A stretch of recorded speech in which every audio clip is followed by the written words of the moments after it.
Elijah's small hands trembled as he held the yellow package with the smiling teddy bear printed on the front.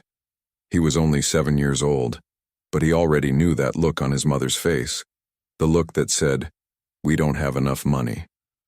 Grace closed her eyes tightly, her hands covering her face as tears streamed between her fingers.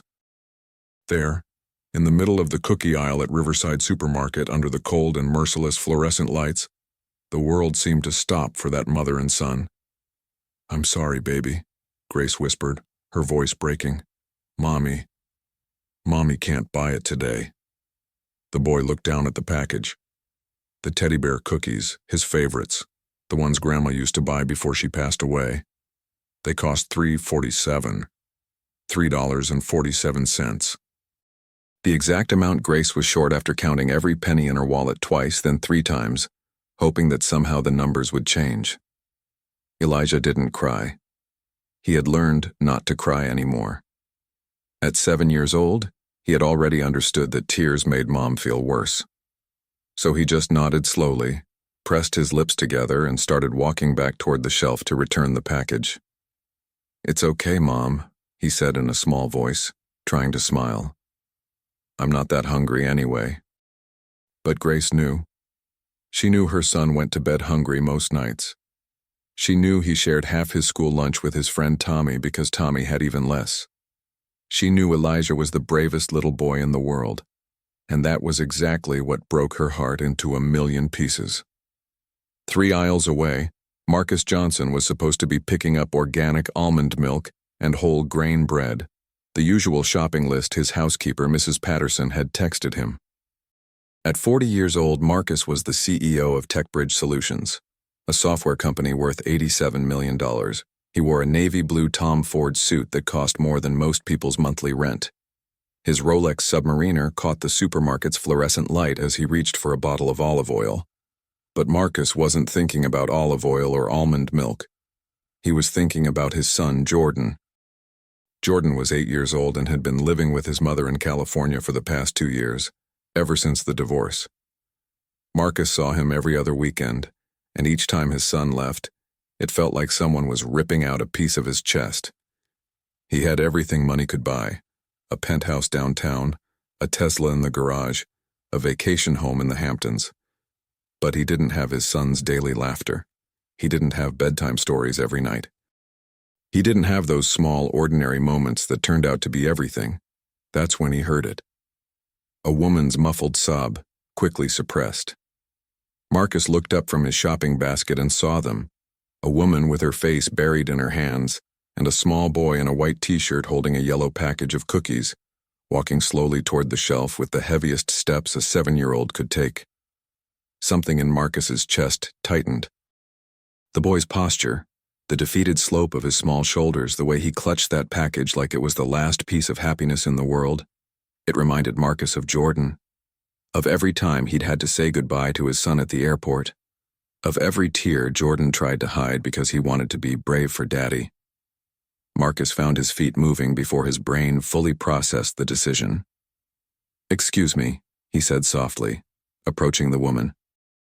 Grace jumped slightly, quickly wiping her face and forcing a smile that didn't reach her eyes. "I'm sorry, I'm just, we're fine. We're leaving." "Wait," Marcus said gently.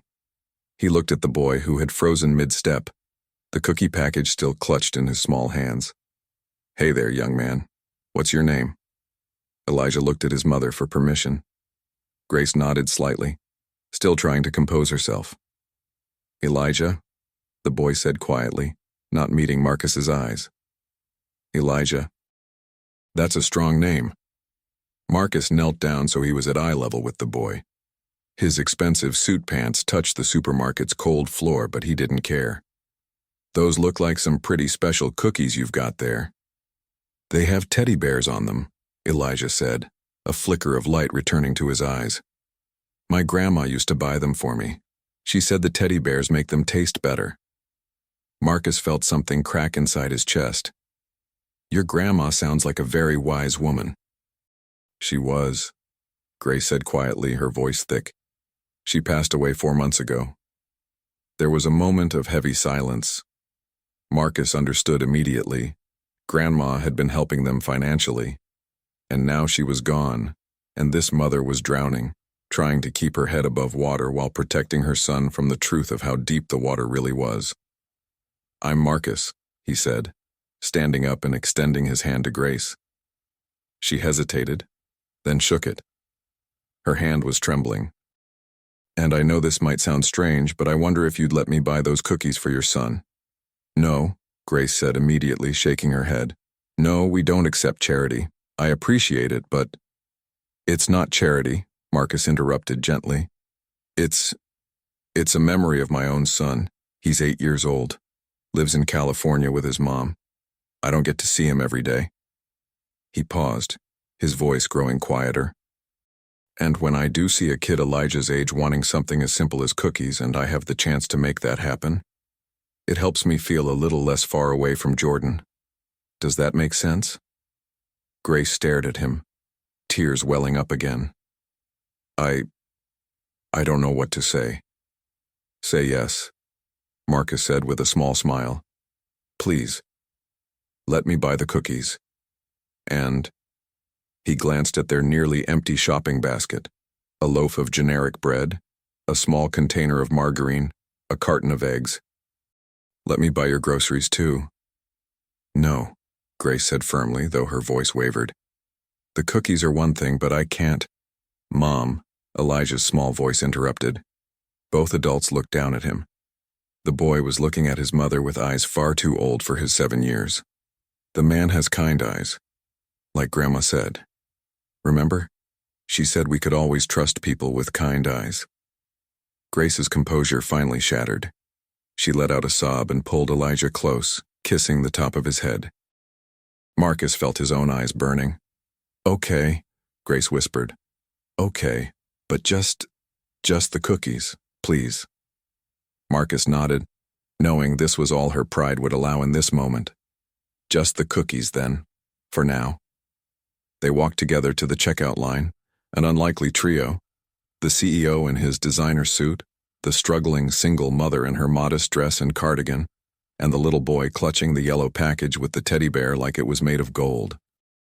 As the cashier rang up the cookies, $3.47, Marcus handed over his black credit card. Elijah watched the transaction with wide eyes, then looked up at Marcus. "Thank you, sir," the boy said solemnly, extending his small hand for a handshake, just like he'd seen adults do. Marcus shook the tiny hand, feeling the weight of the moment settle into his bones. "You're very welcome, Elijah. You're a good kid. Your mom is lucky to have you." "I'm lucky to have her," Elijah said simply, and Grace let out another quiet sob, turning away to hide her tears. As they started to walk away, Marcus called out, "Wait, I didn't catch your name." "Grace," she said, turning back. "Grace Mitchell." "Grace," Marcus repeated. "That's a beautiful name. It suits you." He paused, then made a decision that would change everything. "Grace, can I ask you something? Do you have a job right now?" Grace's face flushed with embarrassment. I'm looking. I was working as an administrative assistant, but the company downsized 3 months ago. It's been hard finding something that works with Elijah's school schedule, and I might know of something," Marcus said carefully. "My company, TechBridge Solutions. We're looking for someone in our customer service department. The hours are flexible, there's health insurance, and—" He saw her face tightening with suspicion and pride, so he quickly added, "And we've been trying to fill this position for 2 months. If you're interested, I can have my HR director call you. No promises, just an interview. You'd have to earn the job like anyone else." Grace stared at him for a long moment. "Why are you doing this?" Marcus looked down at Elijah, who was carefully placing the cookie package in his mother's shopping bag like it was the most precious cargo in the world. Then he looked back at Grace. "Because someone did something similar for my mother 30 years ago," Marcus said quietly. "We were in a grocery store just like this one. I was about Elijah's age, and a stranger saw us struggling and gave my mom a chance, just a chance. She took it and built a life for us. I became who I am because someone showed us kindness when we needed it most." He handed her a business card. "This is my direct number. Think about it. No pressure. Grace took the card with shaking hands, staring at it like it might disappear. TechBridge Solutions. I've heard of your company. You're just a guy who remembers being a kid who wanted cookies he couldn't have, Marcus finished. Call me, or don't. Either way, I hope things get better for you both. As Marcus walked away, pushing his shopping cart with its organic almond milk and overpriced olive oil, he heard Elijah's excited voice. Mom, can we have one cookie when we get home? Just one? We can save the rest. And Grace's voice, thick with tears but lighter somehow. Yes, baby, we can have one cookie, we can celebrate. Marcus smiled, his own eyes wet. He pulled out his phone and texted his son in California. Love you, Jordan, miss you, can't wait for this weekend. The reply came seconds later. Love you too, Dad, can we get cookies? Marcus laughed, the sound surprising him in the quiet aisle. All the cookies you want, buddy, all the cookies you want. Outside, the evening sun was setting over the city, painting the sky in shades of gold and purple. Inside Riverside Supermarket, 3 lives had just intersected in a way none of them fully understood yet. But they would. Oh, they would. The business card sat on Grace's kitchen table for 3 days, staring at her like an accusation. She picked it up every morning while drinking her instant coffee, the cheap kind that tasted like burned water but cost $4.99 for a month's supply. She held the card between her fingers, felt the expensive embossed lettering, read Marcus Johnson's name and title over and over. CEO, TechBridge Solutions. Direct line, 555-847-2193. And every morning, she put it back down. Pride is expensive, her mother used to say, sometimes more expensive than you can afford. Grace looked around their small apartment, the 1-bedroom in the Riverside Towers, where the elevator only worked half the time, and the heat was unreliable in winter. Elijah slept on the pull-out couch in the living room. Grace had given him the only bedroom, but he'd refused, saying, Moms need privacy, that's what Ms. Johnson at school says. So they'd compromised. Grace took the bedroom and Elijah decorated the living room with his drawings and the small bookshelf Grace had found at a yard sale. On the refrigerator, held by a magnet shaped like a sunshine, was the eviction notice. 60 days. They had 60 days to come up with 2 months' back rent, $2,400, or they'd be out on the street. Grace had applied to 47 jobs in the past 3 months. 47. She'd gotten 3 interviews. 0 offers. The problem was always the same. Inflexible hours, no benefits, or wages so low she'd actually lose money after paying for childcare. She looked at the business card again. Her hand trembled as she reached for her phone. The prepaid one with the cracked screen that she'd been nursing for 2 years. Mom? Elijah's voice came from the living room. He was sitting on the floor, carefully rationing the teddy bear cookies. They'd eaten one together that first night, then one the next day. He was making them last, stretching each cookie into a celebration. Are you okay? I'm fine, baby, Grace called back, her voice catching. Just thinking. About the nice man from the store? Grace's heart squeezed. Elijah had talked about Marcus every day since the supermarket. He had kind eyes, Mom, like Grandma said to look for, and he was sad about his son. I could tell. People get a special kind of sad when they miss someone. 7 years old, and already too wise about sadness. Grace made her decision. She dialed the number before she could change her mind. The phone rang once, twice. On the 3rd ring, a professional female voice answered. Marcus Johnson's office. This is Rebecca speaking. How may I help you? Grace almost hung up. This was stupid.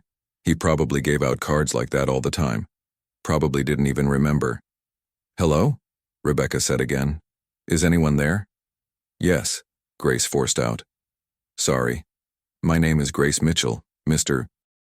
Johnson gave me his card and said to call about a position in customer service.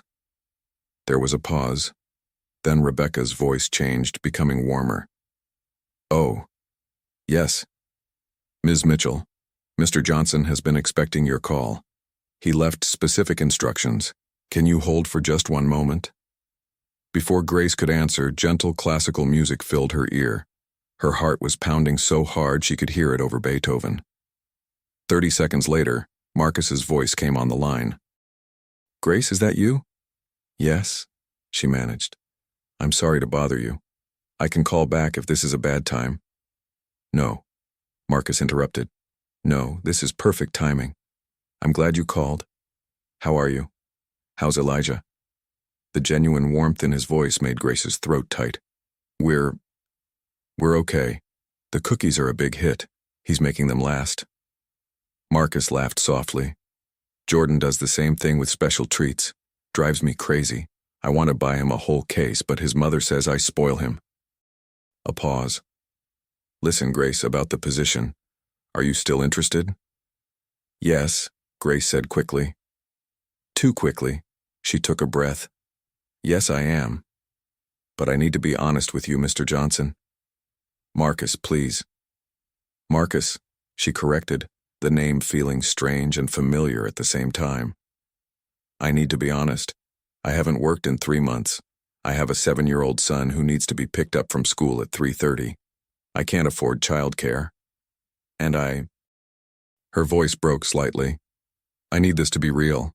Not charity. I can't accept charity." "It's not charity," Marcus said firmly. "Here's what I'm offering. An interview with my HR director, Susan Chen, tomorrow at 10 a.m. She doesn't know about the supermarket. She doesn't know anything except that I met someone who might be a good fit for a position we desperately need to fill. You'll interview like any other candidate.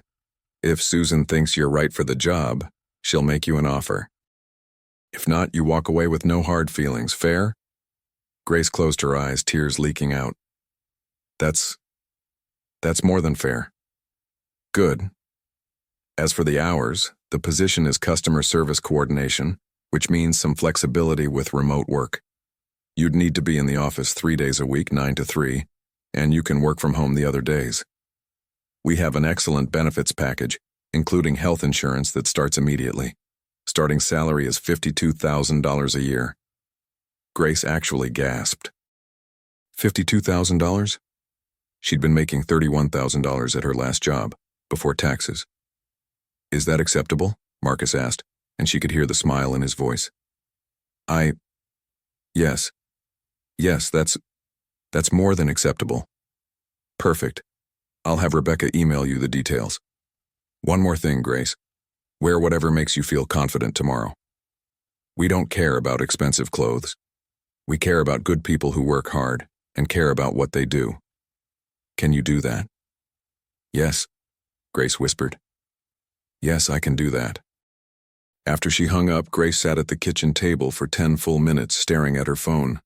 Then she walked into the living room where Elijah was carefully drawing a picture. A tall man in a blue suit, a woman with her hands over her face, and a small boy holding a yellow package.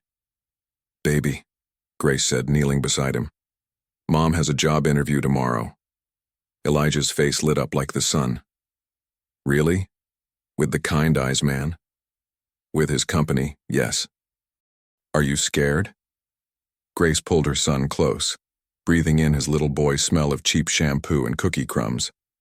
"Terrified." "Grandma used to say being scared means it matters," Elijah said seriously. "And things that matter are worth being scared for." Grace laughed through her tears. "When did you get so smart?" "I've always been smart, Mom. You just notice more now." The next morning, Grace put on her best outfit, a navy blue dress she'd bought at Goodwill for $8.09 and a cardigan that used to be her mother's. She'd stayed up until midnight ironing both items, making sure every wrinkle was gone. Her shoes were old but polished. Her hair was pulled back in a neat bun. She looked professional. She looked capable. She looked terrified. "You look beautiful, Mom," Elijah said, eating his breakfast, generic cereal with a little milk. "Like a boss lady." Grace smiled. "I'm not a boss, baby. I'm just interviewing." "Not yet," Elijah corrected. "But someday." "Grandma always said you could do anything." Grace's neighbor, Mrs. Rodriguez, had agreed to watch Elijah for the morning. The elderly woman refused payment. "We help each other in this building, mija. That's what neighbors do. But Grace had promised to return the favor by fixing Mrs. Rodriguez's computer when she got back. The bus ride to downtown took 45 minutes. Grace watched the city change through the window, from tired buildings with barred windows to gleaming skyscrapers made of glass and steel.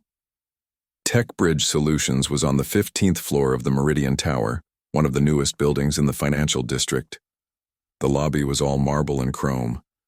Grace felt completely out of place, but she walked in anyway, her head high, her mother's voice in her head. Grace isn't just your name, baby. It's how you move through the world. With Grace, even when you're falling apart, the receptionist directed her to the elevators. On the 15th floor, another receptionist, Rebecca, the woman from the phone, greeted her with a warm smile. "Ms. Mitchell, it's wonderful to meet you in person. Can I get you some coffee, water?" "Water would be lovely, thank you." Rebecca returned with a bottle of spring water, the expensive kind, not the tap water in plastic bottles from the dollar store. "Susan will be ready for you in just a few minutes. Mr. Johnson wanted me to tell you good luck, but he said you won't need it." Grace's hands were shaking as she opened the water bottle. 5 minutes later, she was sitting across from Susan Chen, a woman in her 50s with sharp eyes and a kind smile. "Tell me about yourself, Grace," Susan said, and the interview began. Grace talked about her previous job, her organizational skills, her experience with customer databases and scheduling systems. She was honest about the 3-month gap in employment. "The company downsized, and I've been actively searching for the right fit," and forthright about her need for flexibility with her son's schedule. Susan asked tough questions. Grace answered honestly. When she didn't know something, she said so, but explained how she'd learn it. When Susan asked about her greatest weakness, Grace said, "I care too much sometimes. I have trouble letting go of a problem until it's completely solved. I've had to learn that not every problem is mine to fix, but when I commit to something, I give it everything." Susan made notes, asked more questions. Then she leaned back in her chair. "Grace, I'm going to be direct with you. Marcus mentioned he met you and thought you might be a good fit for our team. He didn't tell me the circumstances and I didn't ask. That's not how we do things here. But I want you to know that the job offer I'm about to make you is based entirely on this interview. You're qualified, you're articulate, you're honest, and we need someone who cares about solving problems." Grace's heart stopped. "Job offer? Starting Monday if you're available. $52,000 annual salary, full benefits, the flexible schedule we discussed. 3 days in office, 2 days remote. 30-day probationary period, after which you'll be evaluated for permanent placement. Are you interested?" Grace couldn't speak. She couldn't breathe. She just nodded, tears streaming down her face. Susan pushed a box of tissues across the desk, smiling. "I'm going to take that as a yes. Welcome to Tech Bridge Solutions, Grace. I have a feeling you're going to do great things here." When Grace got home, Elijah was waiting by the window. The moment he saw her face, he started jumping up and down. "You got it, you got it. I got it, baby, I start Monday." They danced around the tiny living room, laughing and crying at the same time. Mrs. Rodriguez came out to see what the commotion was, and when she heard the news, she cried too. That evening, Grace let Elijah have 2 cookies instead of 1. They sat together on the pull-out couch, eating slowly, savoring each bite. "Mom," Elijah said quietly, "can we thank Mr. Marcus somehow?" "I think," Grace said slowly, "that the best way to thank him is to work really, really hard at this job, to prove that his faith in us was right. And maybe," Elijah added, "we could share our cookies with his son someday. Jordan, the one who lives far away. Maybe he needs cookies too." Grace pulled her son close, kissing his forehead. "Maybe he does, baby. Maybe he does." Outside, the city lights were coming on, one by one, pushing back the darkness. Inside their small apartment, with its broken elevator and unreliable heat, Grace Mitchell allowed herself something she hadn't felt in months. Hope. Real, tangible, terrifying hope. Monday was coming. A new job was coming. A new life was coming. And for the first time since her mother died, Grace believed they were going to make it. She pulled out her phone and sent a text to the number on Marcus's business card. "Thank you. I start Monday. I won't let you down." The response came 30 seconds later. "You already haven't. And Grace, you did this yourself. I just opened a door. You walked through it. Be proud." Grace looked at those words for a long time. Then she saved the message, turned off her phone, and held her son close while he fell asleep, the yellow package of teddy bear cookies sitting on the table like a small monument to the moment everything changed. Sometimes kindness is just opening a door. But sometimes that's exactly what changes everything. 6 months changed everything and yet nothing at all. Grace Mitchell stood in front of the mirror in her new apartment, a 2-bedroom in a better neighborhood, with an elevator that worked every single day and heat that never failed, and adjusted the collar of her blouse. It was a nice blouse, not expensive, but new, purchased with her own money from her own paycheck. She still couldn't quite believe it was real. "Mom, we're gonna be late," Elijah's voice called from his bedroom. His own bedroom. With walls he'd painted blue himself, with Marcus's help on a Saturday afternoon 3 months ago. "Jordan's gonna think we forgot." Grace smiled, grabbing her purse and the carefully wrapped gift from the kitchen counter. "Coming, baby." The drive to Marcus's penthouse took 20 minutes. Grace had finally saved enough for a used Honda Civic, a 2012 model with 140,000 miles on it, but it was hers, and it ran, and she'd cried the day she signed the paperwork. Marcus had insisted on celebrating Elijah's 8th birthday at his place. "Jordan's flying in from California," he'd said 2 weeks ago during one of their now regular Sunday coffee meetings. "The boys have been video chatting for months. It's time they finally met in person." Grace had protested. It was too much, too generous. But Marcus had given her that look, the one that said, "We're friends now, and friends do this for each other." And she'd relented. Friends. They'd become that somehow. Marcus and Grace. Not romantic. Both of them were too wounded, too focused on their sons, but something deeper. 2 single parents who understood the weight of raising a child alone. 2 people who'd found each other in a supermarket aisle and discovered that sometimes the universe puts exactly the right person in your path exactly when you need them. The penthouse elevator opened directly into Marcus's home. Elijah practically vibrated with excitement. "Remember your manners," Grace said, smoothing his hair. "I know, Mom. I'm not a baby anymore. I'm 8 now. Almost." The door opened before they could knock. Marcus stood there, grinning, wearing jeans and a sweater instead of his usual suit. Behind him, a boy with the same smile and kind eyes, Jordan. "Elijah," Jordan exclaimed. "Dude, you're taller than you look on video." "You're shorter," Elijah shot back, and both boys dissolved into laughter. Within seconds, they disappeared into Jordan's room, leaving the adults standing in the doorway. "Come in," Marcus said, stepping aside, "before we lose them entirely to video games." Grace walked into the penthouse, still marveling at it even though she'd been here a dozen times. Floor-to-ceiling windows overlooking the city, modern furniture that probably cost more than her old annual salary, art on the walls that she'd learned to appreciate thanks to Marcus's patient explanations. But the thing that always caught her eye was the refrigerator. There, held by a magnet shaped like a sunshine, identical to the one she'd had, was Elijah's drawing.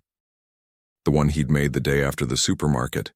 A tall man in a blue suit, a woman with her hands over her face, and a small boy holding a yellow package. Marcus had asked for it 3 months ago.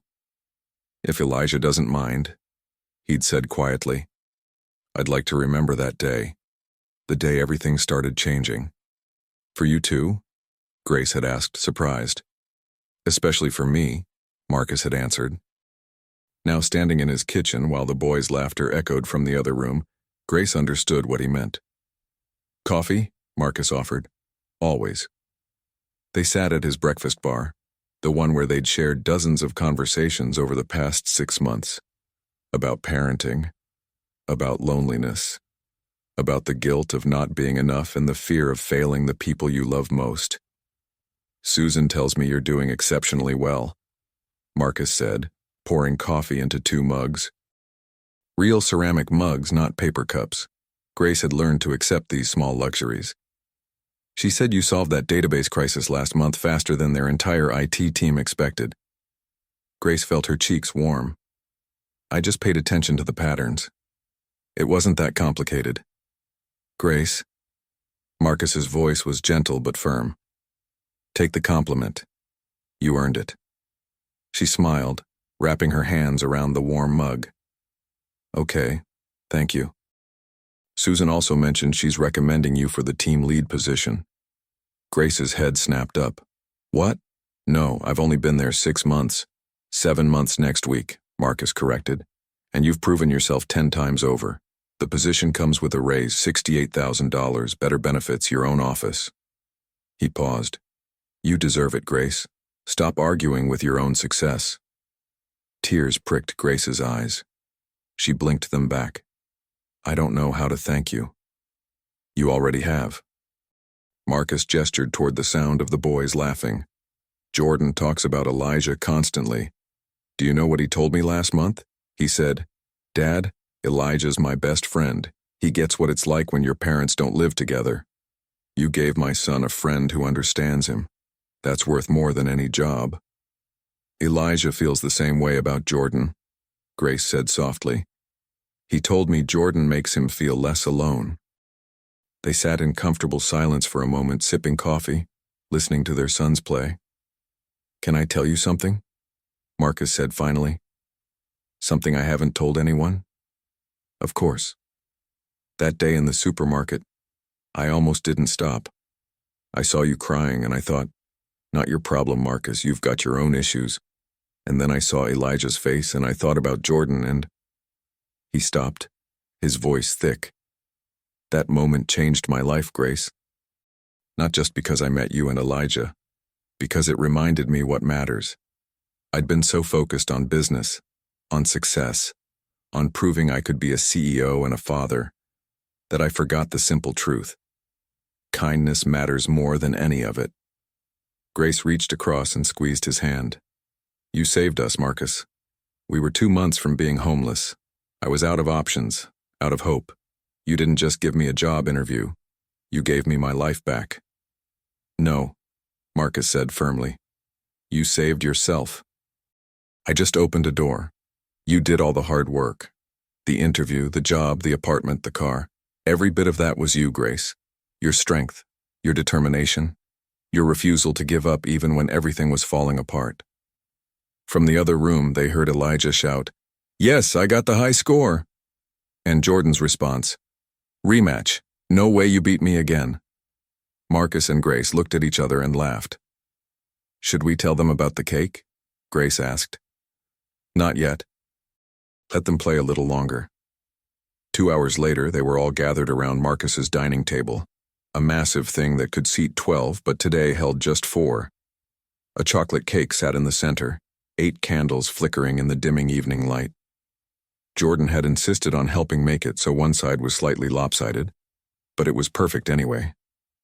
Make a wish, Elijah, Grace said, her phone ready to capture the moment. Elijah closed his eyes, thought hard, then blew out all 8 candles in one breath. Jordan cheered. What did you wish for? Jordan asked. Can't tell, or it won't come true, Elijah said seriously. Then he grinned. But I can tell you it already kind of came true. What do you mean? Grace asked. Elijah looked around the table, at his mother, at Marcus, at Jordan. I wish that we could all be together like this. That Jordan could be my real brother, not just my video chat brother. And that Mr. Marcus could be, like, I don't know, part of our family. He looked down, suddenly shy. Is that weird? Grace's vision blurred with tears. Marcus cleared his throat roughly. Jordan, with the blunt honesty of an 8-year-old, said, That's not weird. I wished for the same thing at my birthday last month. I told Dad I wished we could have Elijah and Ms. Grace over all the time, not just sometimes. Marcus looked at Grace across the table. Something unspoken passed between them. Not romance, but something equally powerful. The recognition that they'd built something here, something real and good and worth protecting. "You know what?" Marcus said, his voice rough with emotion. "I think you boys might be onto something. Grace, how would you feel about making this a regular thing? Sunday dinners, all of us together? When Jordan's in town, he's here. When he's not, we video chat him in." "Like a real family," Elijah breathed. "Like a real family," Marcus confirmed. Grace couldn't speak. She just nodded, tears streaming down her face. Jordan and Elijah high-fived across the table. Then Jordan said, "Can we have cake now? Because I'm pretty sure all this emotional stuff requires cake." Everyone laughed, the moment breaking into something lighter but no less meaningful. As they ate cake, the lopsided, imperfect, absolutely perfect cake, Grace's phone buzzed. A text from Susan. "Team lead position is yours if you want it. You've earned it. Let me know Monday." Grace showed Marcus the message. He grinned and raised his coffee cup in a toast. "To Grace Mitchell, soon to be team lead," he announced. "To Mom," Elijah added. "To Ms. Grace," Jordan echoed. Grace raised her own cup, looking around at these three faces, her son, and the two people who'd become family without anyone planning it. "To second chances," she said softly, "and to strangers who become the people who matter most." They clinked cups, coffee for the adults, milk for the boys, and drank. Later, after the cake was eaten and the boys had returned to their video games, Grace and Marcus stood by the floor-to-ceiling windows, watching the city lights come alive in the darkness. "You know what's funny?" Grace said. "That package of cookies cost $3.47, $3.47. That's what changed everything." "No," Marcus corrected gently. "What changed everything was a little boy with a big heart who tried to protect his mother even when he was sad, and a mother who loved her son enough to accept help when every instinct told her not to. The cookies were just the catalyst." "Still," Grace said, smiling, "best $3.47 anyone ever spent." Marcus laughed. "Actually, I've been meaning to tell you. I bought a case of those cookies. They're in my pantry, for whenever Jordan visits, or Elijah's here, or—" He trailed off, looking almost embarrassed. "Or when you need to remember that day," Grace finished for him. "Yeah," he admitted. "Exactly that." From the other room, they heard Elijah. "Jordan, your dad is the coolest. Did you know he has like 17 different gaming systems?" And Jordan's reply, "Dude, your mom is amazing. My dad says she's the smartest person at his whole company." Grace and Marcus looked at each other and smiled. "They're going to gang up on us, aren't they?" Grace said. "Absolutely," Marcus agreed. "We don't stand a chance." "Good," Grace said. "I wouldn't want it any other way." As Grace and Elijah drove home that night, the city lights blurring past the windows of their used Honda Civic, Elijah said sleepily from the back seat, "Mom, I'm glad we ran out of money that day." Grace glanced in the rearview mirror, surprised. "What? Baby, why?" "Because if we had enough money, we wouldn't have met Mr. Marcus and Jordan. We'd still be alone. And now we're not alone anymore. Now we have people." Grace's throat tightened. "You're right, baby. Now we have people. And Mom, yes, I love you. You're the best mom in the whole world. Even when we were sad and didn't have money, you were still the best." Grace had to pull over because she was crying too hard to see the road. She turned around in her seat and held out her arms. Elijah climbed forward and hugged her tight. "I love you too, baby," she whispered into his hair. So much." "I know," Elijah said simply. "That's why everything's okay now. Because you never stopped loving me, even when things were hard." They sat there for a long moment, mother and son, in a used car on a city street, holding each other while the world moved around them. And Grace thought about that day in the supermarket, the fluorescent lights, the yellow package, the trembling hands. She thought about the eviction notice on her refrigerator. She thought about the 47 job applications, the 3 interviews, the 0 offers. She thought about the moment Marcus had knelt down in his expensive suit to talk to a sad little boy about cookies. And she thought about how sometimes the worst moments in your life are actually the doorway to the best ones. You just have to be brave enough to walk through. 3 months later, on a Sunday afternoon, Grace stood in Marcus's kitchen helping Jordan and Elijah make cookies. Not the store-bought kind with the teddy bears, homemade chocolate chip cookies from scratch. The kitchen was a disaster. Flour everywhere. Chocolate chips more in their mouths than in the dough. Marcus was taking pictures, laughing as the boys argued about whose job it was to crack the eggs. "Ms. Grace," Jordan said seriously, his hands covered in dough. "Do you think these will be better than the teddy bear ones?" Grace pretended to think hard. "I don't know. Those were pretty special cookies." "Yeah," Elijah agreed, "but these are special too. Because we're making them together. All of us." "Together cookies," Jordan announced. "That's what we should call them." "Together cookies," Marcus repeated, meeting Grace's eyes across the kitchen. "I like that." And as Grace looked around at the messy kitchen, the laughing boys, the man who'd become one of her dearest friends, at this family they'd built from nothing but kindness and courage and a willingness to hope, she thought, yes, together cookies. That's exactly what they were, and they were the sweetest thing she'd ever tasted. The end. Sometimes the smallest acts of kindness create the biggest changes.